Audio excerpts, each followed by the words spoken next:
보리밥, 보리죽. 어느 노인이 빙판에서 넘어져 엉치뼈가 부러져 안진뱅이가 되었는데 그 뒤에 3년이 지나도 낫지 않아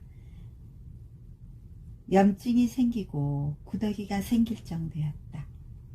그 환자에게 날마다 보리죽을 끓여 먹게 하였더니 골문 부위가 낫고 뼈가 붙어 한 달 만에 완치가 되었다고 한다.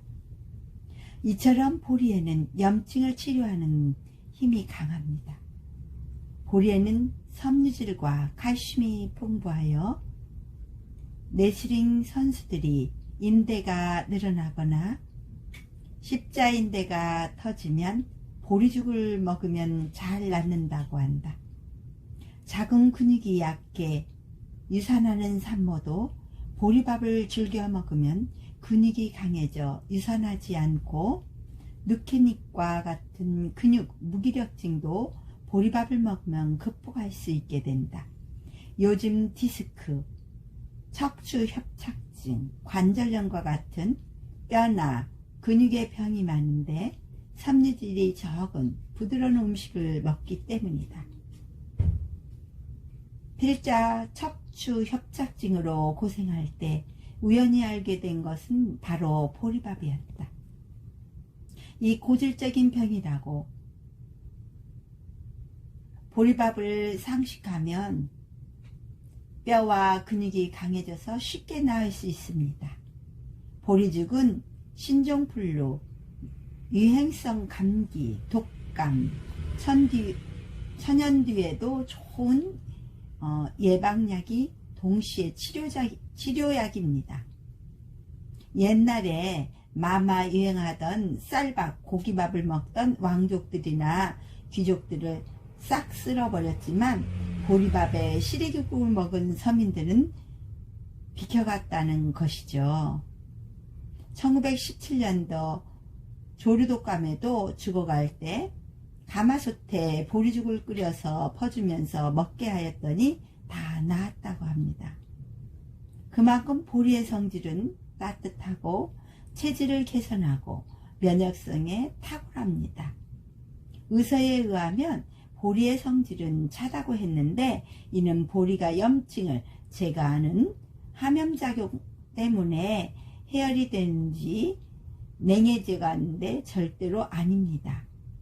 보리는 전라도 부드러운 찰보리보다 경상도에서 많이 재배되는 거칠고 굵은 늘보리가 좋습니다. 아니요, 전라도에도 거친 보리 많이 있습니다.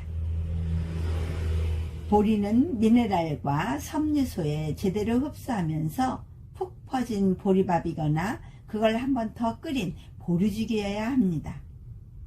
보리는 물에 잘 불렸다가 푹 쪄서 소쿠리에 담아 김을 뺀 후 독을 날려버린 후 다시 물을 부어 밥을 해야 합니다. 보리밥을 먹으면 속이 부글거리면서 소화가 안 된다고 밥을 퍼지게 짓지 않기 때문입니다. 그걸 모르고 아내가 제발 혼식을 하지 말라고 하는데요. 알고 보니까 그게 아니었어요. 이렇게 소화가 잘 되는 건 말입니다.